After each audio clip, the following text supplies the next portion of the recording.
Hello बच्चों, let's read this question. A potential difference of 100 volt is applied to the ends of a copper wire 1 meter long.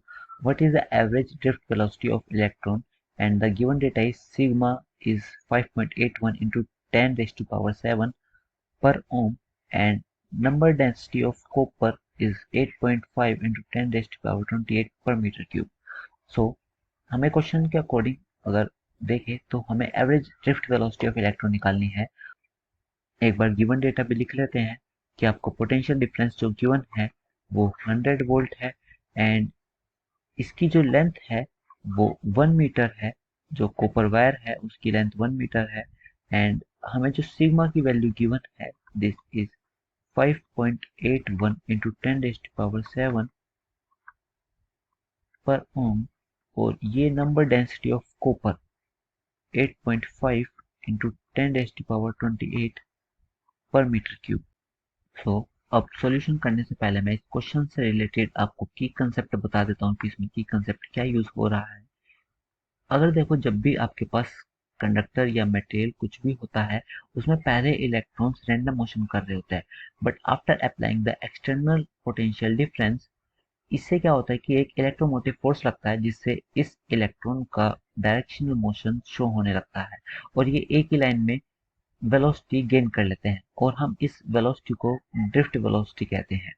Drift velocity and जो इस case में हम current लिख सकते हैं वो N E A V D which is V D is drift velocity ऐसे लिखते हैं। एंड इस क्वेश्चन से रिलेटेड मैं आपको फॉर्मूला भी बताता हूँ कि इसमें कौन कौन से फॉर्मूले यूज हो सकते हैं। कि एक तो हो गया करंट डेंसिटी जिसको हम लिख सकते हैं आई अपॉन ए और हमें आई की वैल्यू ये मालूम है तो हम आई को पुट कर देंगे एंड एक रिलेशन हमें ये भी पता है कि जो करंट डेंसिटी होती है वो इलेक्ट्रिक फील्ड के साथ सिग्मा टाइम्स ई रिलेशन फॉलो करती है।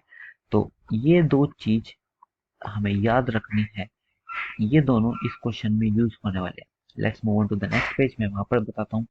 सो जो आपका करंट डेंसिटी हो जाएगा उसको हमने ऐसे लिख दिया एंड इस करंट डेंसिटी को हम आई अपॉन ए लिख सकते हैं और आई जो हमने निकाला था वो N E A V D upon area this is equal to sigma times E, A से ए कैंसल और सिग्मा ई की जो वैल्यू आई है ये N E V D I है एंड हमें वी डी ही निकालना है तो हम इसको एक तरफ ले जाते हैं।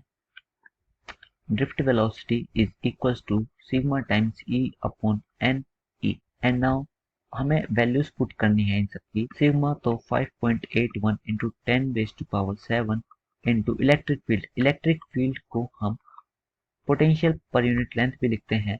तो यहाँ potential which is 100 and length is 1 metre और n इज करंट डेंसिटी की जो वैल्यू है this is 8.5 into 10 raised to power 28 into and जो e है e is 1.6 10 raised to power -19। So अब हमें इसको सोल्व करना पड़ेगा और अगर हम इसको सोल्व करते हैं तो फिर ये आता है 5.81 अपॉन 13.69 और ये रफली आपका 0.43 मीटर पर सेकेंड आ जाएगा जो कि हमारी ड्रिफ्ट वेलोसिटी है। तो यहाँ से ड्रिफ्ट वेलोसिटी जो आई है वो आई है 0.43 मीटर पर सेकेंड। सो अगर हम अपने ऑप्शंस को चेक करें तो हमारा जो ऑप्शन ए है 0.43 मीटर पर सेकेंड, जी हाँ यही हमारा ऑप्शन सही है। So this is the correct option. I hope you all understood. Thank you so much, take care.